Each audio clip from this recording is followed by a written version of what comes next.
자, 오늘의 첫 초대 손님, 이분이 그 아주 젊은 유튜브 스타입니다. 저는 이제 가는 세월이라고 그럴까? 지는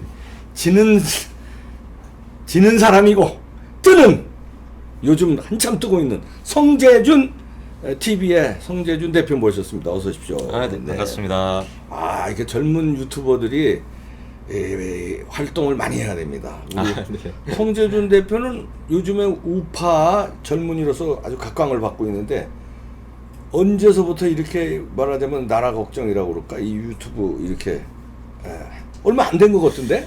실질적으로 제가 시사랑 관련된 거를 좀 영상을 찍은 건 한 3, 4개월, 4개월 뭐 이 정도 된 것 같고요. 근데 이제 제일 처음에는 이제 그냥 학생들한테 좋은 책이나 이런 것들을 좀 리뷰하면 좋겠다. 그래서 이제 좀 그렇게 시작을 했는데, 이 시간이 지날수록 너무 문재인 대통령이 이해하기 힘든 행동들을 많이 하니까 나라도 뭔가 조금 목소리를 좀 보태야 되겠다 해서 시작을 했었는데, 이렇게 좀 좋게 봐주셔서 여기까지 온 것 같습니다. 네네. 구독자도 상당히 많고, 관심 있으신 분들 한번 들어가 보시죠. 아주 똑부러지게 아주 잘 분석합니다. 근데 원래 정치가 전공은 아니죠? 그렇죠. 저는 원래 이제 독일어랑 영어 그쪽으로 교육을 공부했습니다. 그래서 이제 학원에서 아이들 가리키다가 그때 자연스럽게 맞습니다. 방송을 그런 쪽으로 방송도 하다가 이 시국이 수상하고 그쵸. 이해가 첫째 이해가 안 되잖아요. 이게 보면은 제가 고등학교 때가 노무현 대통령 때였는데 그때도 좀 이상한 교육 정책들이 좀 많았거든요. 무슨 뭐 내신 절대평가제 한다든지 그런 것도 조금 이상했었는데 그래도 뭔가 나라 걱정까지는 안 됐었거든요. 좀 이상하긴 하지만 그래도 설마 국가가 무너지기라도 할까. 근데 문재인 대통령이 되면서 느끼는 거는 이상하다 수준을 뛰어넘어가지고, 야, 이 사람 진짜 의도적으로 대한민국을 뭐 어떻게 하려고 하는 건가, 거의 그 생각이 들 정도로 공포의 수준이에요. 네네. 공포. 그렇죠. 네. 하루하루 뱉는 말이나 뱉는 정책이, 이해를 처음엔 못하다가 왜 저러지가 아니라 이제는 이제 대놓고 가는구나. 무섭다. 그렇죠. 그렇죠. 그래서 뭐 그 문재인 대통령뿐만 아니라 그 밑에 있는 사람들 얘기도 이제 보면은 뭐 조국뿐만 아니라 거기 뭐 있는 사람들 얘기 다 들어보면은 한마디가 야, 어떻게 21세기에서 저런 말들을 하냐. 이따가 또 저희가 또 반일 얘기하면서 자세하게 하겠지만 참 요즘 좀 공포스러운 하루하루를 보내고 있습니다. 네네. 지금 주변에 이제 실례지만 이제 나이가 어떻게 되죠? 올해 29입니다. 29. 그러니까 20대 말인데, 좋을 때다.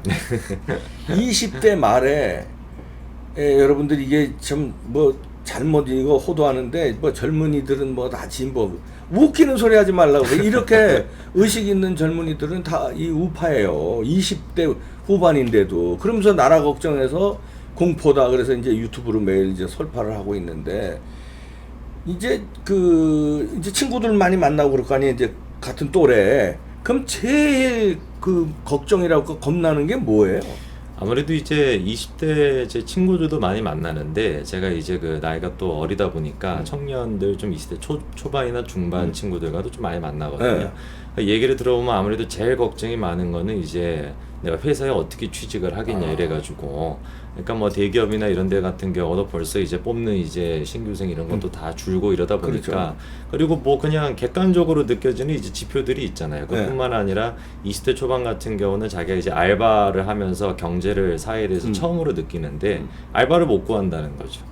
그렇게 쉬운 알바조차도 뭐 주 15시간으로 쪼개가지고 알바를 해야 된다든지 잘 구해지지도 않고, 이런 것들이 이제 느끼면서 애들이 일단 기본적으로 경제 위기가 온다라는 걸 스스로 좀 체감하고 있는 것 같습니다. 네. 아니, 그러니까 지금 그게 좀 큰일인 게, 지금 지적했다시피 알바를 하고 싶은 사람은 알바를 못하게 국가에서 막은 거예요, 문재인 정부가. 왜냐하면은 아니, 내가 시급 7,000원이라도 10시간 일하면 7만 원이잖아요. 그러면 학교 다니면서 뭐 강의 없는 날이든 주말이라든지 내가 10시간 일해서 7만 원 받으면 되는데, 그걸 못 받게 하는 거예요. 그렇죠. 네. 그렇잖아요. 그럼 일자리를 뺏는 거예요. 뭐 10,000원 가까이, 지금 8,000원 얼마다 9,000원 가까이 줘야 되니까.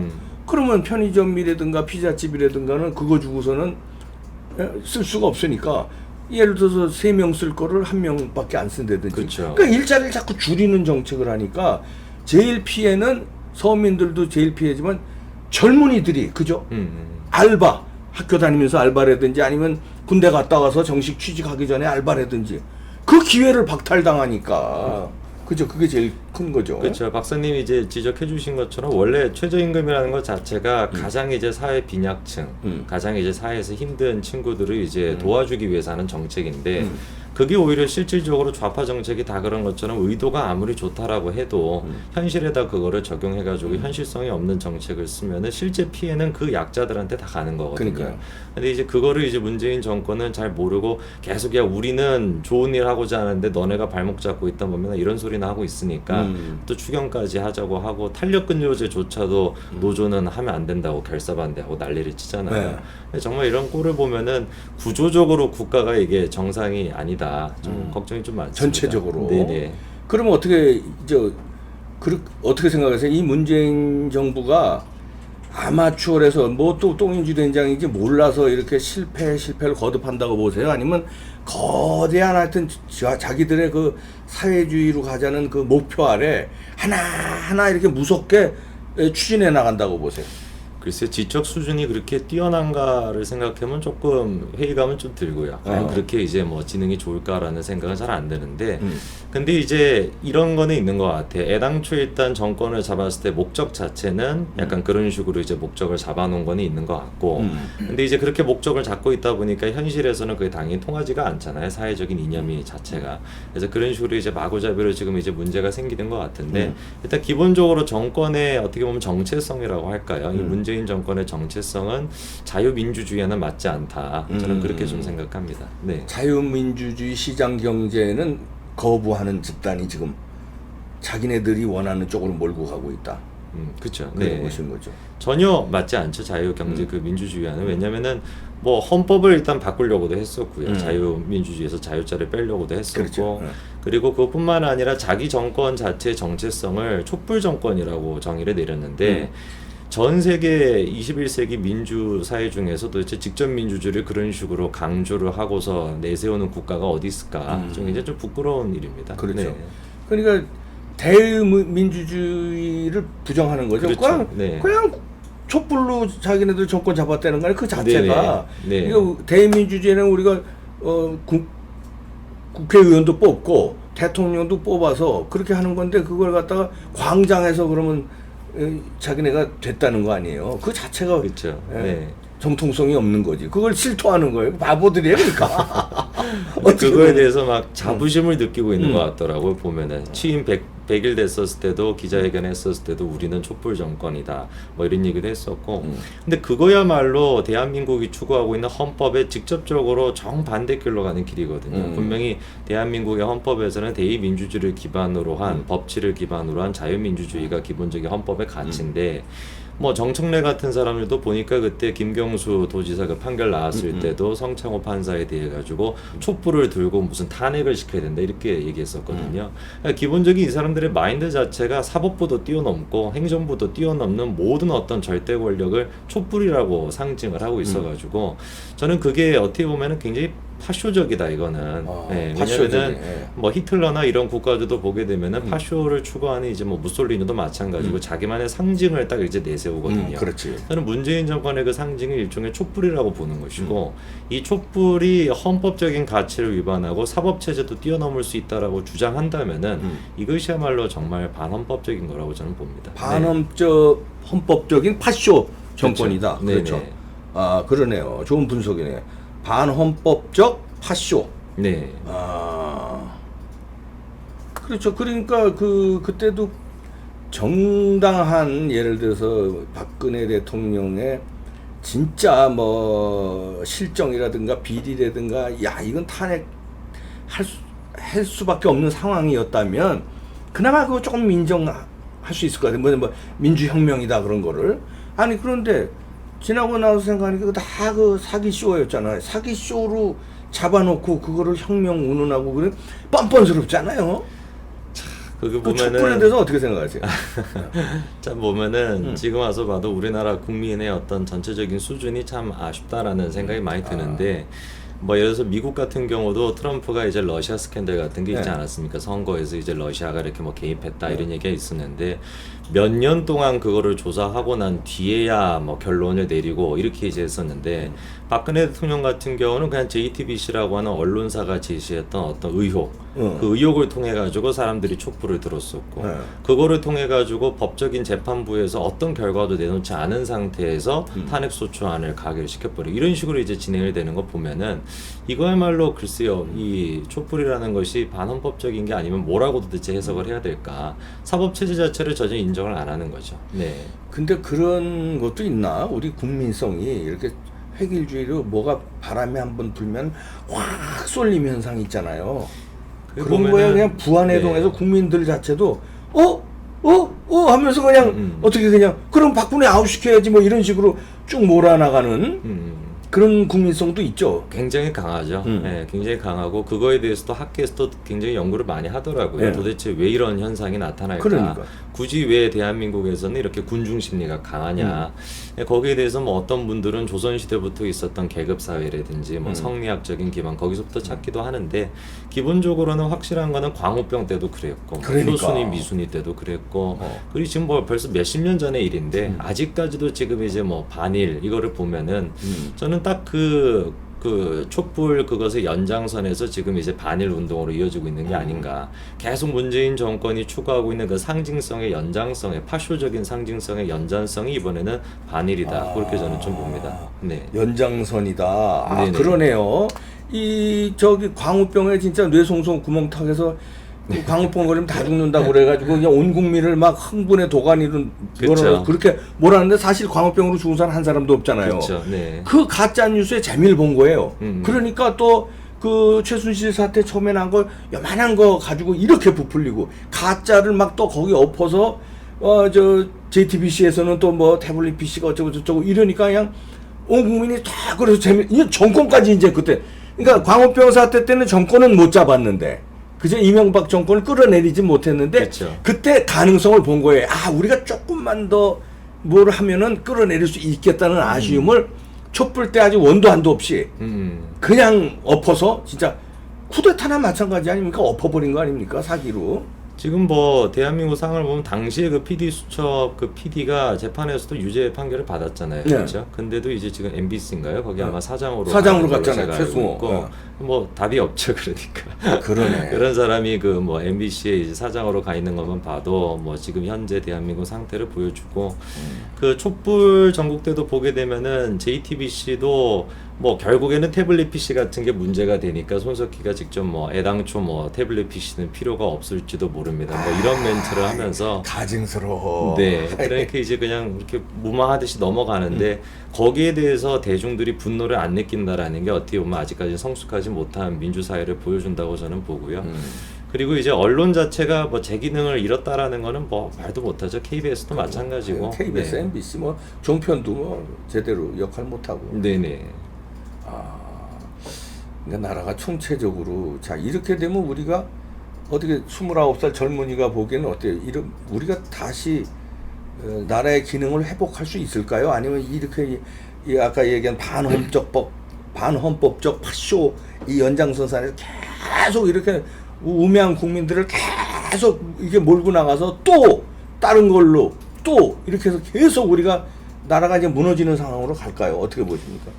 글쎄요, 만약에 이렇게 집권 여당이 이런 식으로 행동을 하면 야당이 어떤 행동을 보여주냐에 따라 가지고 앞으로 대한민국 미래가 어떻게 될까를 생각해 볼 수 있을 것 같은데 박근혜 대통령이 탄핵이 되고 난 다음에 문재인 대통령이 이제 대통령이 됐었는데 만약에 그런 전임자의 그런 게 있었으면은 제 생각에는 문재인 대통령이 거의 한 70% 80% 가까이 득표를 받고 대통령이 됐어야 되는데 41%. 실제로는 41% 정도밖에 안 됐거든요. 그 말은 바꿔서 생각해 보면은 아무리 내가 뭐 박근혜 대통령에 대해서 불만이 있다라고 할지라도 도저히 문재인 대통령은 못 찍겠다라고 하는 사람들이 절반이 넘는다라는 소리니까 자유한국당이 생각을 했었을 때는 지금 이제 완전히 흔히 얘기하는 그 대깨문 같은 사람들 있지 않습니까?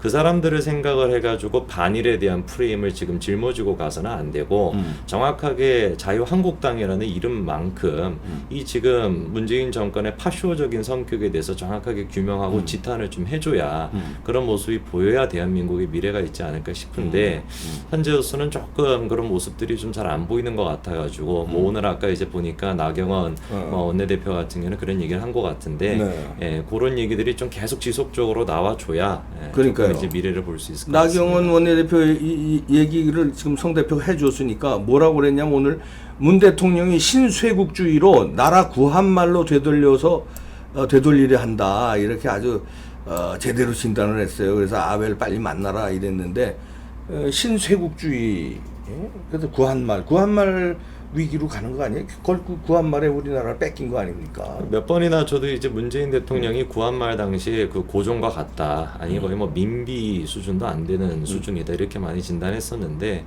보면은 뭐 외교적인 안목이 전혀 없는 사람인 것 같아요. 외교적 안목이 전혀 없고 당시에 고종도 뭐 아간파천해가지고 당시 이제 그 열강이었던 영국에 손을 들기보다는 러시아 쪽으로 갔었고, 그러니까 아무런 이제 외교적인 힘이 없다 보니까 그런 이제 굴욕을 당했던 건데 현재 지금 문재인 대통령은 거의 고종의 환생이 아닌가 좀 그런 생각이 좀 듭니다. 네. 고종만도 못한 것 같아요.